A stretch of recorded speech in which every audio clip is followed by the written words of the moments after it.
Hello and welcome to this edition of FYI. I'm Elaine Chang-Baxter, the Director of Partnerships for Montgomery County Public Schools. With us in the studio today is Mrs. Ruschelle Reuben.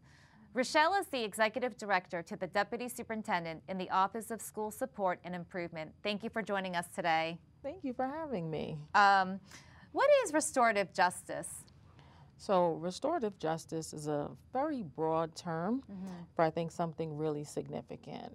It's all about how we approach. It's our ideological approach to consequences, but really to climate, to behavior, to social emotional learning, and now the superintendent has said to the physical, social, and psychological safety of our students. So it's our umbrella term that we're using in reference to the philosophy that we as a district, the approach that we'll take to handling all of that. Okay. And what is the significance of restorative justice and then restorative practices? So I'm really glad you asked me that because there is a distinction that we're making in Montgomery County Public Schools. What we're saying is that restorative justice is really the umbrella term, right? It's the full equity that we're using. Restorative practices are the vehicles we'll use to get there. So for example, Restorative Circles, that's really huge with the 15 schools that help to pilot this initiative in our district. And Restorative Circles are all about when a harm is committed in a school building, how does the individual who committed that harm take responsibility for his or her actions, but also giving voice to the individual who was harmed. How do they now get to have some sort of reconciliation based on whatever happened? But circles are not the only restorative practice. There are a myriad of them. And so that's the distinction that we're making about restorative justice versus restorative practices. What we're saying is that as a district, we feel that there are other ways that we can handle wrongdoing and challenges that our students are facing other than suspension and other disciplinary and punitive measures. And the practices really allow both the students, families, and our teachers to work on building those relationships that will get to the surface of issues and not where, you know, suspensions are sort of at the top, they're at the surface. And when we use the practices, they help us to dig to the root of the issues. Yeah. So with the schools that were piloting this new program, so to speak, have we started to see any results as a result? So the great thing is, and it's anecdotal data that we have, but the great thing is the schools are able to say, first of all, they've reduced suspension. They're looking at a reduction in referrals.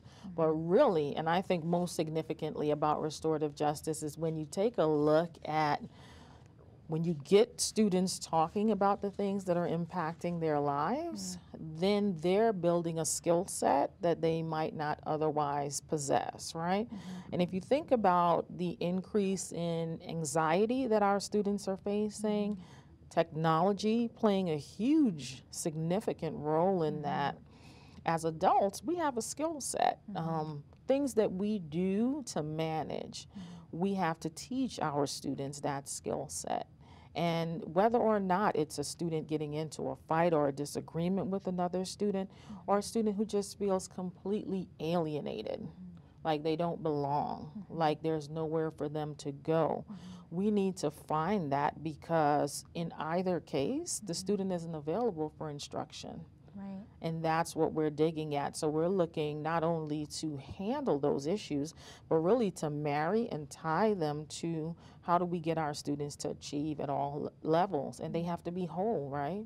And the practices, the restorative practices, the equity that we use will help us to make our students whole and available to learn. Wow, thank you. What steps is the school system taking to help prepare every school to implement these new practices? Well, we just received a $1.9 million grant from the RAND Corporation. We are super excited about that. The grant will allow us to do work that we've already initiated in the system, work that we're very committed to. but gives us a little bit more resources to assist. So now we have around 70 schools in the system that we're engaging around practices. We're going to keep reaching out. We have 205 schools. We would love for all schools to be involved with this work. So the grant will give us the entryway into that. That's great. Yes, That's great. Thank you. Was there anything else you wanted to add about restorative practices? Right.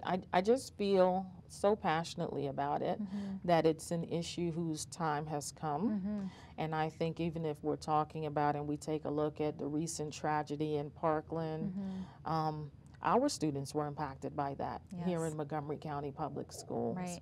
And providing them a forum, providing them opportunities to know that they're safe, that there's help available, that we're interested in their lives beyond academics, that we're willing to step in and do something as the adults. We're willing to align ourselves, partner ourselves with them. I think that is the most significant role that restorative justice plays in our district.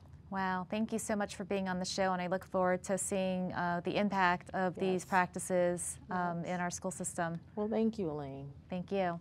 And thank you for watching. I'm Elaine Chang Baxter, the Director of Partnerships. Join us next time on FYI.